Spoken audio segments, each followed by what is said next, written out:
বঙ্গীয় বদ্বীপের সেই সমস্ত বীর যোদ্ধাদের যারা যুগের পরিক্রমায় জীবন দিয়ে সংগ্রাম করে আমাদের এক স্বাধীন দেশ, স্বাধীন ভূমি আমাদের উপহার দিয়েছে। ৭১-এর মুক্তিযুদ্ধে যারা অংশগ্রহণ করেছেন, জীবন দিয়েছেন, আমরা তাদেরকে সশস্ত্র চিত্তে স্মরণ করছি। ২৪-এর জুলাই বিপ্লবের বীর সেনানীদের যারা জীবন দিয়েছেন এবং যারা এখনো আহত হয়ে হাসপাতালগুলোতে কাতরাচ্ছেন। আমরা জাতীয় নাগরিক পার্টি এনসিপির আত্মপ্রকাশের পর সপ্তাহান্তে আজ এক সাধারণ সভায় মিলিত হয়েছিলাম। জাতীয় নাগরিক পার্টির কেন্দ্রীয় কমিটির সদস্যগণ আজকের এই সাধারণ সভায় উপস্থিত ছিলেন। সাধারণ সভায় আমরা জাতীয় নাগরিক পার্টির সামনের দিনের কিছু কর্মসূচি নির্ধারণ করেছি। সে কর্মসূচিগুলো হচ্ছে, প্রথম কর্মসূচি হিসেবে ২৪-এর জুলাই আগস্ট আন্দোলনে যারা শহীদ হয়েছেন তাদের পরিবার এবং যারা আহত হয়েছেন তাদের সম্মানার্থে আগামী ১০ই মার্চ রোজ সোমবার সোহরাওয়ার্দী উদ্যানে জাতীয় নাগরিক পার্টি এনসিপির পক্ষ থেকে একটি ইফতার মাহফিলের আয়োজন করা হয়েছে। আমরা সারা দেশের সকল শহীদ পরিবার এবং আহত ভাই বোনদের ১০ তারিখের ইফতার কর্মসূচিতে স্বতঃস্ফূর্তভাবে অংশগ্রহণ করার আহ্বান জানাচ্ছি। দ্বিতীয় কর্মসূচি হিসেবে আগামী ১১ই মার্চ রোজ মঙ্গলবার বাংলাদেশের বিদ্যমান রাজনৈতিক দল, সুশীল সমাজের ব্যক্তিবর্গ, ব্যবসায়ী এবং বিশিষ্ট ব্যক্তিদের সম্মানার্থে জাতীয় নাগরিক পার্টি এনসিপির পক্ষ থেকে একটি ইফতার পার্টির আয়োজন করা হয়েছে। উক্ত ইফতার পার্টিতে জাতীয় নাগরিক পার্টি এবং অন্যান্য রাজনৈতিক দলের সদস্যবৃন্দ এবং বিশিষ্ট ব্যক্তিবর্গ, ব্যবসায়ীগণ উপস্থিত থাকবেন বলে আমরা আশাবাদ ব্যক্ত করছি। জাতীয় নাগরিক পার্টি এনসিপি আত্মপ্রকাশের অব্যবহিত পরের সময় এবং আগের সময়গুলোতে সারা দেশে নারীর উপরে সহিংসতার নানা ধরনের ঘটনাগুলো ঘটছে, সেই বিষয়ে এবং সামগ্রিক অন্তর্বর্তীকালীন সরকারের প্রতি আহ্বান জানাচ্ছি, জনপরিসরে যাতে নারীর নিরাপত্তা নিশ্চিত করা হয় সেজন্য সরকার যাতে কঠোর অবস্থান গ্রহণ করে, নারী নিপীড়নকারীদের যাতে দ্রুত সময়ের মধ্যে এই ক্রাউড ফান্ডিং এর মাধ্যমে আমরা আমাদের কার্যালয় স্থাপন সহ আমরা ইলেকশন যে ফান্ড সেটা রেজ করব। তো সেটার একটা ভুল অনুবাদ দেশের বিভিন্ন গণমাধ্যমে আসলে এসেছে, যেটা সংশোধনের জন্য আমার অনুরোধ থাকবে। দ্বিতীয়ত, বর্তমান পরিস্থিতি সম্পর্কে আমি বলেছি যে তো সেটার আগে নির্বাচন কেবলমাত্র নির্বাচনী জাতীয় নাগরিক পার্টি বা এনসিপির এই মুহূর্তে একমাত্র দাবি নয়। আমরা গণপরিষদ বা জাতীয় নির্বাচনের কথা বলছি, কিন্তু তার আগে আমরা দৃশ্যমান বিচার কার্যক্রম দেখতে চাই এবং যে ঐক্যমত্য সংস্কারের জুলাই সনদ, যেটাতে সবার স্বাক্ষর হওয়ার কথা, জনগণ দেখতে পাবে কোন রাজনৈতিক দল জনগণের রাষ্ট্রের সংস্কারের পক্ষে আছে বিপক্ষে আছে, সেই জুলাই সনদটা আমরা নির্বাচনের আগে কার্যকর হিসেবে দেখতে চাই। যে জুলাই ঘোষণাপত্রর কথা উঠেছিল ছাত্রদের পক্ষ থেকে, সেটি আমরা বাস্তবায়ন দেখতে চাই দ্রুত সময়ের মধ্যে। আরেকটি বিষয় আপনারা খেয়াল করে থাকবেন, সাম্প্রতিক সময় ধরেই বৈষম্য বিরোধী ছাত্র আন্দোলন, নাগরিক কমিটি এবং বর্তমানে যে নাগরিক পার্টি হওয়ার পর থেকে যে আমাদের যারা নারী সদস্যবৃন্দ রয়েছে, খুবই স্পেসিফিক ভাবে তাদেরকে চিহ্নিত করে সাইবার জগতে নানা ধরনের অপপ্রচার চলছে, বুলিং চলছে এবং এক ধরনের হেনস্থার মধ্য দিয়ে তাদেরকে যাচ্ছে। এবং আমরা দেখতে পাচ্ছি যে বিগত ফ্যাসিবাদী সরকার, তাদের কর্মী, তাদের যারা তাদের সাথে যারা যুক্ত রয়েছে নানাভাবে, সেই সকল মানুষরাই এই কার্যক্রমে অনেক বেশি যুক্ত হচ্ছে। নারীদেরকে টার্গেট করা হচ্ছে পলিটিক্যাল স্পেয়ারে, যাতে নারীরা রাজনৈতিক কাজে, দেশ গঠনের কাজে যুক্ত হতে না পারে, নিরুৎসাহিত করার জন্য, এবং তাদেরকে একটা মেন্টাল ট্রমার মধ্যে দিয়ে তাদেরকে নিয়ে যাওয়ার চেষ্টা করা হচ্ছে। আমরা এই তীব্র নিন্দা এবং প্রতিবাদ জানাই এবং আমরা মনে করি যে এটার জন্য যথাযথ থেকে নেওয়া উচিত। সামাজিকভাবে আমাদের এই সকল নারী যে কোনো রাজনৈতিক দলে যারা ফ্যাসিবাদের বিপক্ষে ছিল তাদের পক্ষে আমাদের জোরালো কণ্ঠস্বর রেজ করা উচিত এবং তাদের পক্ষে অবস্থান নেওয়া উচিত। আপনাদের কারো কোনো প্রশ্ন থাকলে প্রশ্ন করতে পারেন। আপনি বলছিলেন যে নির্বাচনের জন্য আপনারা মানসিকভাবে প্রস্তুত। এই যে 300 আসনে আপনাদের প্রার্থী দেওয়ার জন্য আপনাদের এই পর্যন্ত কার্যক্রম শুরু করছেন কিনা বা প্রার্থীর যে যোগ্যতা লাগে আমরা আমাদের রাজনৈতিক দল তো মাত্রই আত্মপ্রকাশ করেছে। আমরা এখন নিবন্ধনের জন্য যে শর্তাবলী পূরণ করতে হয় সেটাতেই মনোযোগী হচ্ছে। তৃণমূল আমাদের সাংগঠনিক বিস্তার কার্যক্রম যেটা আমরা সেটা রমজান মাসে কিছুটা শুরু করেছি, রোজার পরে পুরোদমে শুরু করব এবং তারপরে মূলত আমরা এই বিষয়গুলো নিয়ে আসলে মন্তব্য করবো আমাদের দলের পক্ষ থেকে। আমার একটি প্রশ্ন আছে, এই পাশ থেকে একটু সার্জিস আলমের কাছে। জনাব সার্জিস আলম, আপনি একটি বক্তব্য দিয়েছিলেন যে শেখ হাসিনার বিচার ছাড়া নির্বাচনে কত মুখে আনবেন, এটি নিয়ে সমালোচনা করেছেন বিএনপি নেতারা। আপনারা কি আপনার ওই বক্তব্যের কি আপনার দলগতভাবে দিয়েছেন না আপনি ব্যক্তিগতভাবে দিয়েছেন এবং আপনার দলের অবস্থানটা কি? দেখুন, সবচেয়ে গুরুত্বপূর্ণ বিষয় হচ্ছে মানে যখন আমার হাজারের উপর মানুষকে এভাবে হত্যা করা হয়েছে, এখনো আমাদের মায়েরা বাবারা তাদের সন্তানের লাশ কোথায় দাফন করা হয়েছে, কোথায় আছে এটা খুঁজে বেড়াচ্ছে। এবং সে সময় পরিপ্রেক্ষিতটা এমন ছিল যে আমরা রায়ের বাজারের সেই কবরস্থানে গিয়েছি যেখানে শতাধিক লাশ বেওয়ারিশ ভাবে দাফন করা হয়েছে, অথচ তাদের প্রত্যেকেরই ওয়ারিশ রয়েছে। আমাদের সামনে দুইজন মা, শহীদের মা, অঝরে কান্না করছেন। আমরা আমাদের জায়গা থেকে ব্যক্তিগতভাবে আমাদের যদি ওইটুকু মানে অনুভূতি সহমর্মিতা থাকে তাহলে যে কেউ বিবেকবান একজন মানুষ এটুকু দাবি করবে যে যেই খুনির নির্দেশে এই এত বড় একটি হত্যাকাণ্ড হলো 1971-এর পরে বাংলাদেশের ইতিহাসে, অন্তত ওই খুনির বিচারটা আমরা এই বাংলাদেশে দেখতে চাই। আমি শুধু আমার ওই শহীদের মা যে কথাটি বলেছেন আমি সেই কথাটি আমার মুখ দিয়ে আপনাদের সামনে তুলে ধরেছি পুরো বাংলাদেশের কাছে। এটা শুধু ওই দুইজন শহীদের মায়ের কথা না, পুরো বাংলাদেশের এই অভ্যুত্থানে আহত সকল যোদ্ধা এবং শহীদ পরিবারের একই কথা।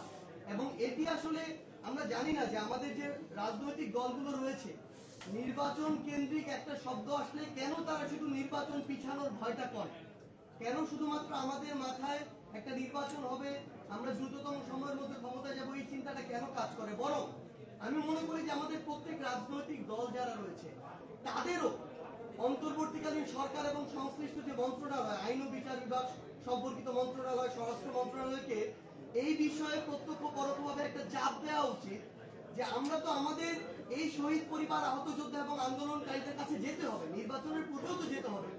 তখন যেন আমরা বলতে পারি যে আমরা ঐক্যবদ্ধভাবে খুনি হাসিনার বিচার নিশ্চিত করে এসেছি, বাকিদের বিচারও নিশ্চিত হবে।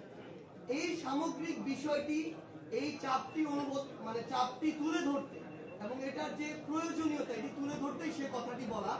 এটার সাথে সরাসরি নির্বাচনকে পিছিয়ে যাওয়ার যে সম্পর্ক দেখানো হচ্ছে এটি কখনো সেভাবে সম্পর্কিত না। আজিজ ভাই, একটা ছোট প্রশ্ন। কিছুক্ষণ আগে ছাত্রদলের পক্ষ থেকে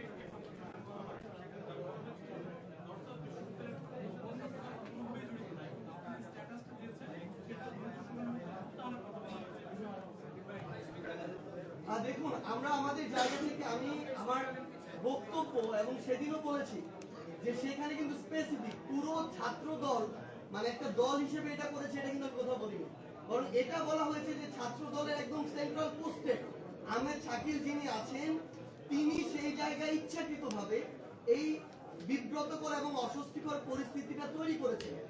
এবং আপনারা যে ভিডিওটা দেখেছেন যে এখানে একটা হাতাহাতির ঘটনা হয়েছে কিন্তু আমি চলে আসার পর, তাহলে তাদের এরকম একটা ইনটেনশন ছিল বিধায় তারা সেখানে তারা যে হাতাহাতি করেছে ওইখানে সবাই কিন্তু 4টা প্রাইভেট ইউনিভার্সিটি স্টুডেন্টরা ছিল এবং ওই ছাত্র দলের সেন্ট্রাল পোস্টে ব্যক্তি শাকিল তার সাথে যারা ছিল তারা কিন্তু প্রাইভেট ইউনিভার্সিটি স্টুডেন্টরা ছিল না, বেশিরভাগই স্থানীয় কিছু যারা ওই যে সন্ত্রাসী এবং দুষ্কৃতিকারী ছেলেপেলে ছিল। তো এই দায় আমি কখনো আমার জায়গা থেকে পুরো ছাত্র দলকে দেই নাই এবং দেবো না, কিন্তু তিনি যেহেতু ছাত্রদলের পোস্টেড এবং তিনি এই ছাত্রদল নামক যে বাংলাদেশের যে প্রতিষ্ঠানটি রয়েছে, সংগঠনটি রয়েছে, এটিকে প্রশ্নবিদ্ধ করেছেন তার কাজের মধ্য দিয়ে। ছাত্রদলের অবশ্যই তার বিরুদ্ধে এই সাংগঠনিক ব্যবস্থাটি নেওয়া উচিত। অন্যথায় তাদের দলের যে নেতাকর্মী যারা রয়েছে, যারা কেন্দ্রীয় পোস্টে, তাদের উপরে যে তাদের ওই নিয়ন্ত্রণটি নেই এবং তারা একটি তাদের ভিতরের শৃঙ্খলার যে পরিস্থিতি, এই বিষয়টিওতে তাদের যে কন্ট্রোলটি নেই, এটি কিন্তু প্রকাশ পাবে। সেই জায়গা আমার জায়গা থেকে এটি স্পষ্ট অবস্থান থাকবে। এই দায় কখনো পুরো বাংলাদেশ ছাত্র দলের উপর নয়, বরং ব্যক্তি শাকিল যিনি ছাত্র দলের পোস্টেড তার উপরে। এই ক্ষেত্রে অবশ্যই যেহেতু তিনি কেন্দ্রীয় পোস্টেড, তার বিরুদ্ধে ছাত্র দলের অবশ্যই একদম সবকিছু তদন্ত করে সুষ্ঠু যেন বায়াসটা হয়, তার বিরুদ্ধে এই সাংগঠনিক ব্যবস্থাটি নেওয়া উচিত। আপনাদের যদি আর কোনো কোশ্চেন থেকে থাকে, আমাদের আহ্বায়ক আছে।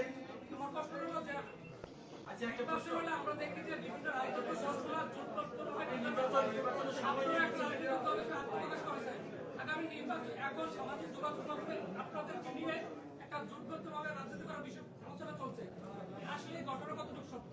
আপনারা আসলে নির্বাচন কেন্দ্রে কোনো জোটবদ্ধ হবেন কিনা সে বিষয়ে স্পষ্ট আমরা এরকম বলেছি, এই প্রশ্নগুলো রিপিট না আসলেই ভালো হয়, যে আমরা মাত্রই আত্মপ্রকাশ করেছি এবং আমরা মূলত এখন নিজেদের সাংগঠনিক শক্তি বিস্তারেই মনোযোগী হচ্ছি। আমরা নিজেদের শক্তি পরীক্ষা করতে চাই, নিজেদের সক্ষমতার প্রতি দাঁড়াতে চাই এবং জোট বা প্রার্থী এগুলো আসলে আরো সময় লাগবে এই বিষয়ে আমাদের অবস্থান ব্যক্ত করতে। আমরা এখন নিজেদের কার্যক্রমে মনোযোগী।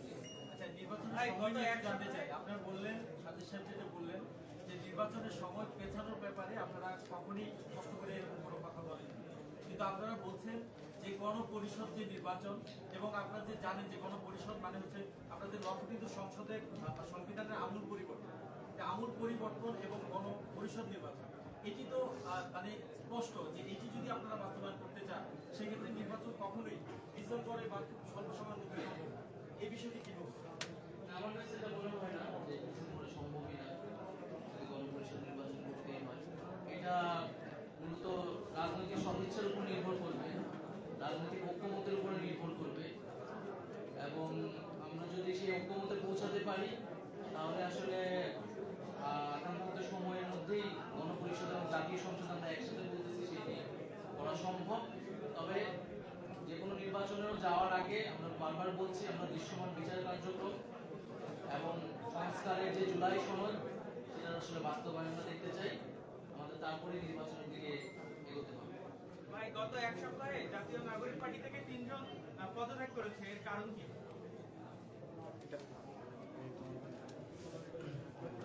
আমাদের এখানে জাতীয় নাগরিক পার্টিতে গণ অধিকার থেকে 3 জন জয়েন করেছিল এবং আমরা আমাদের পাবলিশ করেছিলাম তাদের নামগুলা, কিন্তু আমরা কোনো অ্যাক্টিভিটিতে তাদেরকে নেইনি। তাদেরকে বলেছিলাম যে আপনারা যখন পদত্যাগপত্র জমা দিবেন তখনই আমরা কাজ শুরু করতে পারবো।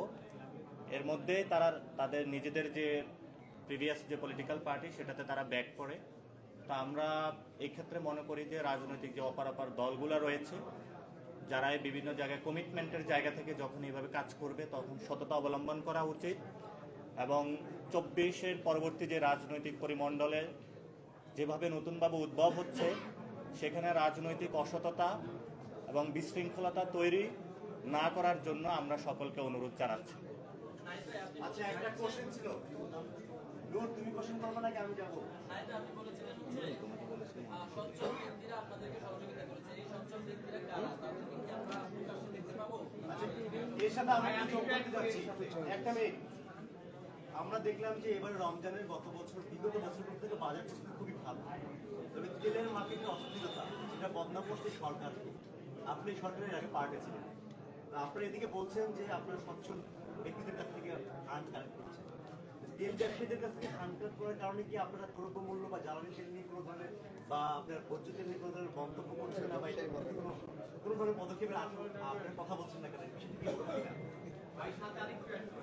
একটা রাজনৈতিক দলের পক্ষ থেকে বলা হয়েছে যে সরকারের একটি পৃষ্ঠপোষকতায় আপনারা এই কিংস পার্টি কারণে করতেছেন।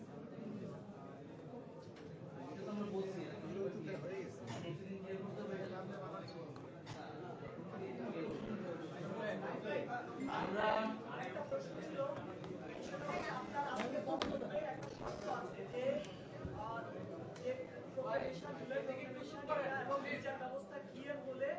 সুষ্ঠু নির্বাচনের প্রক্রিয়া, এটা দুটো শর্ত আপনি বেঁধে দিচ্ছেন। আমরা সেরা প্রধান এবং ডক্টর ইউনূস প্রধান উপদেষ্টা দুজনকে দেখলাম যে নির্বাচন নিয়ে তারা এই বছরের মধ্যে একটা নির্বাচন দিতে চাচ্ছে। আপনাদের কথাটা অস্পষ্ট কেন? আপনারা পরিষ্কার করে বলেন এই বছর কি আপনারা নির্বাচন চাচ্ছেন নাকি চাচ্ছেন না? আমরা কিন্তু নির্বাচনের যে সময়ের থেকেও আমরা প্রেক্ষাপটটার দিকে গুরুত্ব দিয়েছি। কোন প্রেক্ষাপটে একটা নির্বাচন আমরা নির্বাচনের দিকে যেতে পারি এই গণঅভ্যুত্থানের পরে। ফলে আমরা আসলে শর্ত থেকে আমরা আমাদের জায়গা থেকে আমাদের দাবিটা জানাচ্ছি।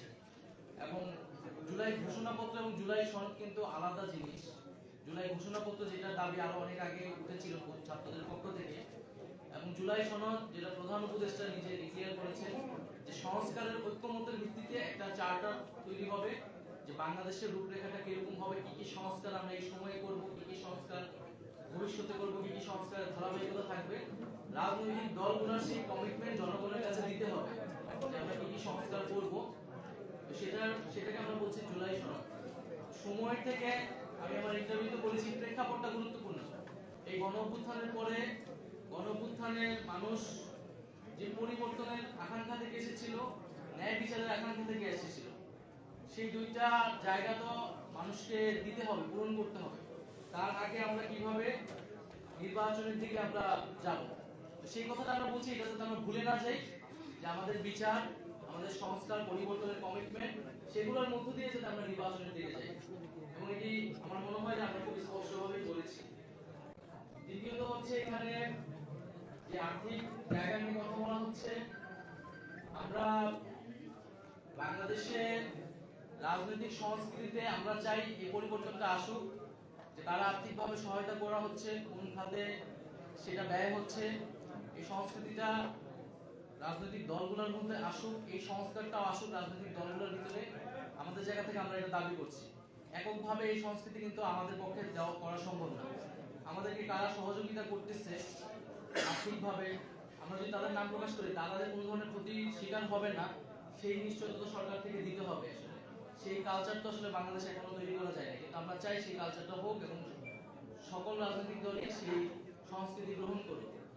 দ্রব্যমূল্য নিয়ে এখানে আমার মনে হয় যে আমার সাথে যারা আছেন তারা এর আগেও থেকে নাগরিক কমিটি বৈষম্য আন্দোলনের জায়গা থেকে বারবার বলেছে, এবং গতকাল আমরা ইফতার প্রোগ্রামে বলেছি দ্রব্যমূল্য, তেলের দাম এবং ঈদের বাজার যাতে নিয়ন্ত্রণে থাকে।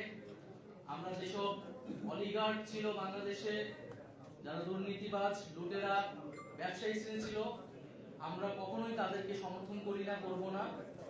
এবং আমরা মূলত যারা দেশপ্রেমিক, যারা দেশকে নতুনভাবে গড়তে চায়, ছাত্রদের এই যে নতুন উদ্যোগকে সমর্থন করছে, যে সব মানুষরা রয়েছে সকল সমাজে, তাদের থেকে আমরা সহযোগিতা চাচ্ছি। সাধারণ মানুষের কাছ থেকে আমরা সহযোগিতা চাবো। আমরা রিক্সাওয়ালা থেকে শুরু করে সমাজের সকল শ্রেণী পেশার মানুষের কাছে যাব আর্থিক সহায়তার জন্য। কারণ আমরা মনে করি এটা জনগণের দল এনসিপি, এবং জনগণের অর্থতেই এটি আসলে পরিচালিত হবে। এবং আমরা আমাদের একটা ফিনান্সিয়াল পলিসি টিম গঠন হয়েছে। তারা আমাদের যে ডায়াসপোরা টিম আছে, আরো দেশের বিভিন্ন অর্থনীতিবিদ, তাদের সাথে আমরা কথা বলছি একটা পলিটিক্যাল ফিনান্সিয়াল পলিসি ডেভেলপ করার জন্য, এবং সেই অনুযায়ী রাজনৈতিক দল, নতুন একটা দল যাতে পরিচালিত হতে পারে, সেটা হয়তো আপনাদের সামনে আমরা পরবর্তীতে উপস্থাপন করব। দলের নিবন্ধন দিয়ে যদি জানেন নিবন্ধনের প্রক্রিয়া কতটুকু?